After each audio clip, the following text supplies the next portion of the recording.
Hi, I'm Devereaux. Thanks for tuning in to watch my MuzzleFlash's how-to video series. In this video, we're going to talk about changing the fire mode from continuous fire to single fire, and vice versa from single fire to continuous fire. So I'm going to go ahead and go into the map and find a MuzzleFlash that I want to work with. Right now, I'll go ahead and use this one. So I'll go ahead and select this one, hit Control B to highlight it in the content browser. I'll go ahead and open it up and bring it over here. So what we want to do is change each emitter to not loop anymore. So we'll go ahead and maximize the screen.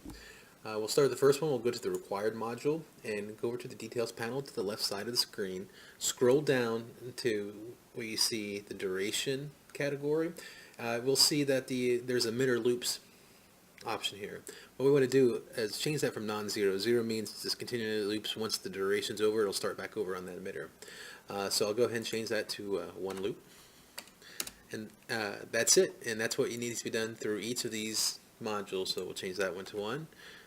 And one other issue that people need to be aware of, it's kind of a cascade annoyance, is whenever you do put in these numbers like 1 in the emitter loops, you have to hit enter to commit the number. If not, it will not keep it.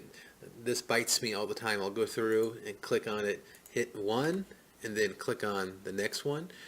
When you go back, it doesn't remember your setting, so it goes back to 0. So you have to hit that enter to commit it. So it's kind of a dumb little annoyance there. Anyways, we'll go ahead and get the rest of these done. Once we do that, everything will be just shoot once and then refire.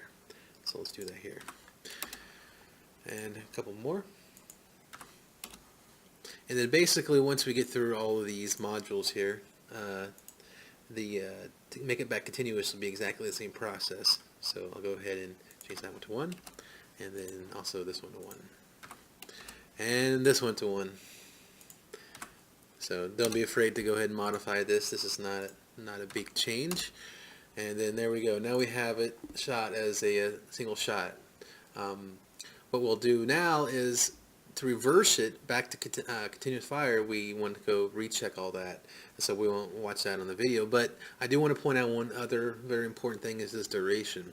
I usually try to keep all my emitters exactly the same length. It makes the math easier to work with for timing, seeking different elements of the particle to work out correctly with each other. If you, especially for looping particles, when you go back continuous, your duration needs to be matching through each emitter. And then if you do put delays, so let's say I have a delay of this emitter, the general effect is supposed to last, let's say, 0.2 seconds. That's the general how long all this effect will last for this shot. So what we want to do is go over here, and if we have a delay of 0.1 second for one of these emitters, we wanted to kind of delay something. We want to actually put in a delay here of 0.1. And then what we need to do is make sure this duration is set to the sum of the total effect minus the delay. So we need to now change it to 0.1 second.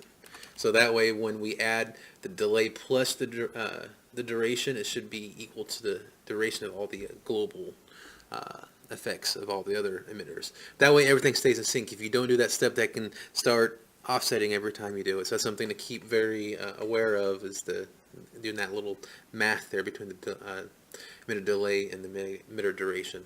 So there you have it. That's how you can change from back from single fire to continuous, and vice versa, continuous to single fire. If you have any questions or concerns, or need some other guidance, feel free to leave comments, and I'll catch you guys on the next video series. Thanks a lot. Bye.